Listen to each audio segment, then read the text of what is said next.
Sir, I will come back to you now. Let the cat out of the bag finally.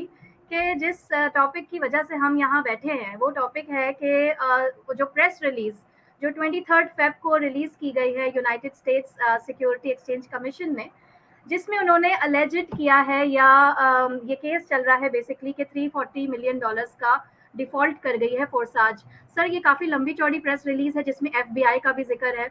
और इसको ना थोड़ा सा आप सिंपल अल्फाज में लोगों को एक्सप्लेन कर दें कि what is this press release about.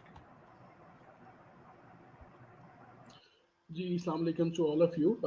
I hope कि मेरी आवाज़ आप लोगों को ठीक आए. ऑल दो मेरा जो गला है वो थोड़ा सा ठीक नहीं है, शायद मौसम चेंज की वजह से. बट फैसल की आवाज़ जो है वो बड़े गरज से मुझे दुबई तक आ रही है, दूसरे कान में भी पड़ रही है. तो Faisal is with good energy माशाल्लाह. लेकिन फैसल की बात से ना मुझे एक पिछले दिनों आप लोगों ने एक मीम सुना होगा, शायद कुछ टाइम की बात है, कि बहुत दुख की बात है और इंतहाई नाजुक सूरत हाल है. So I feel it in the same way. I mean it for the people who have invested. Basically, in the bottom of my heart, किसी का भी अगर 1 रुपया ज़ाया होता है तो मुझे दुख होता है. और ऑफ कोर्स होना चाहिए, आपको एज ए ह्यूमन बीइंग आपको फील होना चाहिए कि किसी का नुकसान है तो हो सकता है आप भी उसकी जगह होते. लेकिन जिसका नुकसान होता है वो बेसिकली इंटेंशनली उसकी सोच नहीं होती कि वो नुकसान करे. क्योंकि देखें मेरा पर्सनल ये एक्सपीरियंस है, आप लोग इस बात से एग्री करोगे, देखने वाले भी एग्री करेंगे इस चीज़ से, कि रोड के ऊपर 1,000 गाड़ी चल रही है या 1 लाख गाड़ी चल रही है, जितने भी ड्राइवर्स हैं, न्यू हैं, ओल्ड हैं, वेरी ओल्ड हैं, they don't want to go to accident a car. ठीक है, they all want to play a safe journey. ठीक है, वो अपनी डेस्टिनेशन से स्टार्ट करते हैं, अपनी डेस्टिनेशन पे पहुंचना चाहते हैं. यस, उसके अंदर कुछ लोग हैं जो they always want to be on the first line. इसका मतलब ये नहीं है कि वो फास्ट जाकर जो है वो जल्दी अपनी मंजिल पे पहुंचना चाहते हैं. इसका मतलब ये है they don't want to stuck in the traffic, they want to bypass, they want to take a lead in it.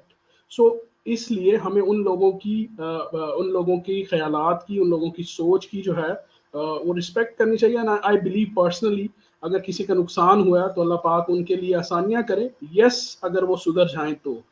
सो अब इसके अंदर बेसिकली हुआ क्या है, ये जो कंपनीज हैं, there are many companies, you can't say कि this is the first and the last. पहली चीज तो ये है, लोगों को ये समझ जाना चाहिए. और दूसरी चीज मैं आप लोगों को एक और बात बताता हूँ. अक्सर ना हम लोग बचपन से ड्रामास देखते थे पाकिस्तान में. आपको पता है पीटीवी वाज माय फेवरेट. तो वहाँ पे एक ड्रामा होता था कि अक्सर लोग जो थे ना, जो शहर में शिफ्ट हो जाते थे बड़े बड़े सिटीज के अंदर, वो वापस जब अपने गाँव में देहात में जाते थे तो they find people who are getting young, like middle or 10th और कॉलेज गोइंग स्टूडेंट्स जो है ना, वो उन लोगों को देखते थे जिनके अंदर क्रिस्मा होता था, जिनके अंदर एनर्जी होती थी कुछ करने की. तो वो फिर उनको एक हनी ट्रैप देते थे कि यहाँ पे रहोगे तो तुम निकम्मे रह जाओगे, यहाँ पे रहोगे तो तुम कुछ कर नहीं पाओगे. तो do one thing, arrange like 5,000 रुपये 10,000 रुपये अरेंज करो और इसके अंदर इतना कुछ मैं मिला दूंगा और मैं तुम्हें वहां पे एक अच्छी खासी नौकरी दिला दूंगा. तुम उस गांव में, उस शहर में जो है वो सेट हो जाना, वहीं पे शादी कर लेना, अपने वालदैन को ले जाना. तो this is a digital era of that version. ठीक है, अब आप लोग उस डिजिटल एरा को जो है कन्वर्ट कर लें कि वो जो स्टोरीज हम पीटीवी पे देखते थे अब वो यूट्यूब के ऊपर, इंस्टाग्राम के ऊपर, टिकटॉक के ऊपर हमें देखने को मिलती है विद अ डिफरेंट सिनेरियोस. ठीक है, तो बैक एंड के ऊपर एक मैकेनिज्म वही होता है. अब उसके अंदर ये होता है कि कुछ लोग उसको अच्छे से डिजाइन कर लेते हैं और कुछ लोग उसको रफ ही यूज कर लेते हैं. जो लोग अच्छे से डिजाइन करते हैं उससे मुराद मेरी क्या है कि वो लोग एक अच्छी सी डोमेन परचेज कर लेते हैं. ठीक है, और एक अच्छी सी वेबसाइट बना लेते हैं. अब यहाँ पे उसके अंदर वो लॉगिन्स क्रिएट कर देते हैं, लोगों को लॉगिन्स दे देते हैं, लोगों को एक्सेस दे देते हैं. Many more things they can provide people to be feel like they are safe. ठीक है, और बाय द वे इसी कंपनी की वेबसाइट की आप डिस्क्रिप्शन में पढ़ेंगे तो उसके अंदर एक वर्ड लिखा हुआ है जो कि मुझे थोड़ा सा उसको हैरत हुआ जब मैंने इसकी ये न्यूज़ पढ़ी. तो उसमें लिखा था हाउ सेफ इज फॉर्सेज.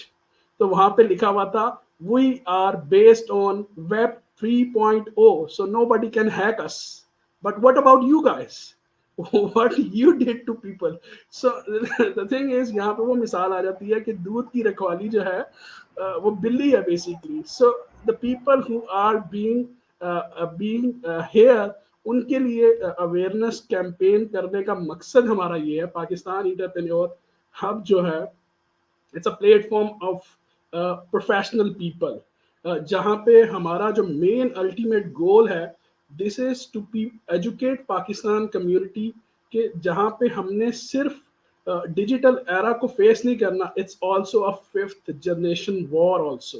ठीक है, तो it's not easy win. It's not gonna be like halwa जो है ना, वो जो हम जुमरात पे अक्सर लोग खा लेते थे. So it's not easy that way. So यहाँ पे हमें अपने शऊर को, अपने दिमाग को यूज करना होगा. मैंने कल ही अपनी जो पॉडकास्ट थी उसके अंदर कहा था कि हजरत अली रहमतुल्लाह अलैह का कौल है कि इंसान का दिमाग सबसे बड़ी उसकी ताकत है, सबसे बड़ी उसकी दौलत है. ठीक है, now what we are feeling कि हमारे पास जो दौलत है वो हमारे बैंक में है, और ये बैंक वाले जो पैसे हम किसी को दे देंगे तो डबल हो जाएंगे, तो हम डबल शाह बन जाएंगे. So this is not gonna happen. आपका दिमाग ही आप यूज नहीं कर रहे तो आप बिलियनियर कैसे बनोगे, मिलियनियर कैसे बनोगे? आप तो बैंकक्रप्ट हो जाओगे. ठीक है, तो वो जो आपको एक सपना दिखाते हैं, आपको एक स्टोरी सुनाते हैं, ये सिस्टर फरियाल ने जो अपनी स्टोरी सुनाई थी, उसके अंदर एक वर्ड उन्होंने यूज किया था. I don't want to repeat it, but जो लोग सुन रहे हैं मुझे, दे कैन कनेक्टेड, कि वो लोग आपको करोड़पति बनाने के लिए जो सपने दिखाते हैं, वो आपको चोरपति बना के छोड़ जाते हैं. ठीक है, और आई होप कि उसके अंदर जो सुनने वाले होंगे उनके लिए कोई ना कोई मैसेज हो जाएगा. बट यहाँ पे अल्टीमेट चीज क्या है? अल्टीमेट चीज ये है कि पहली चीज है, there is no such of thing, there is no such a company कि जहाँ पे आप पैसे दो और वो आपके लिए सारी मेहनत करे और आपके पैसों को डबल करे. ठीक है, इस तरह का बिजनेस स्टॉक एक्सचेंज के अंदर भी नहीं होता. आई विल इंशाल्लाह विल इन द फ्यूचर हम स्टॉक एक्सचेंज के ऊपर भी पॉडकास्ट करेंगे. सो एक्सचेंज के अंदर भी जब आपके पास पैसे होते हैं, you go there, you understand bulls, you understand bears, you understand the technology tricks, and then you invest in it, और वहाँ पे भी आपका एक पूरा कैरियर ग्रोथ होती है. ठीक है, प्रॉपर्टी का बिजनेस है, वहां पे भी आप within no time tycoons नहीं बन जाते, वहां पे भी आपकी एक स्ट्रगल्स होती है. Yes, there is many wheels under the files. ठीक है, वो लग सकते हैं, वो आपको पता ही है किस तरीके से. लेकिन इस स्टोरी के अंदर जो सबसे इम्पोर्टेंट चीज है वो ये है कि यहाँ पे जो इन लोगों को बनाने का मकसद था वो ये था, देयर वाज द स्टोरी, जो स्टोरी बता रही है कि इसमें कुछ चार ऐसे प्रोमिनेंट लोग थे. They was based from Russia basically. That was the story said. I am not saying anything, it's quoted by their website. So वहां से उन लोगों ने इसको डिजाइन किया, and then they make a plan, और उसके अंदर फिर उन्होंने जो है वो जिस तरह फैसल ने बताया कि स्लॉट्स का सिस्टम क्रिएट किया, फिर उन्होंने BUSD का कुछ मैकेनिज्म क्रिएट किया, एंड फिर लोगों को सिर्फ सिंपल अल्फाज में उन्होंने ये समझाया कि भाई अगर आप 5 रुपए लगाते हो तो आपको डेली जो है वो 1 रुपया मिलना शुरू हो जाएगा, और आपके 5 रुपए जो हैं वो 10 दिन में जो हैं वो 15 रुपए बन जाएंगे.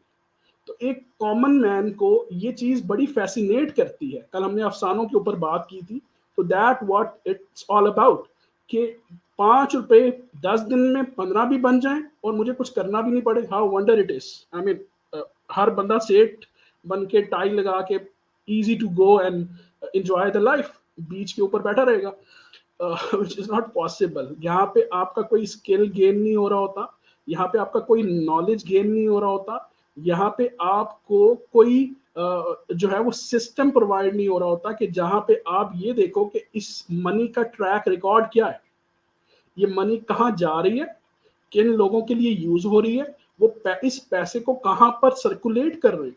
सो देर इज नो कंट्रोल और there is no story behind the scene. So इसलिए आई फील कि यहाँ पे लोगों को ये चीज समझना बहुत जरूरी है. आई होप कि मैंने थोड़ा सा लंबा कर दिया, बट आपके ऑडियंस ने एंजॉय किया हो. नहीं, बिल्कुल सर, ऐसा ही है। और आजकल हमारे यूथ को इसी तरह से जो है ट्रैप किया जा रहा है कि बस उनको एक अर्निंग दिखा के, और अर्निंग भी उसकी फ्रीक्वेंसी आप देखें कि भाई डेली अर्निंग करें, वीकली अर्निंग करें। आप बिलीव मी, मुझे तक मेरे इनबॉक्सेस में मैसेजेस आते हैं कि मैम ये बताएं, आप फॉरएवर में काम कर रही हैं, आप डेली की कितनी अर्निंग कर, डेली के कितने डॉलर कमा लेती हैं आप। तो look at the mindset of the youth, कि हमारी यूथ को ये लग रहा होता है कि सक्सेस का जो क्राइटेरिया है ना वो ये है। तो बहुत अच्छी माशाल्लाह आपने नसीहत की, as always sir. Every time you speak हम कुछ ना कुछ नया सीखते हैं आपसे।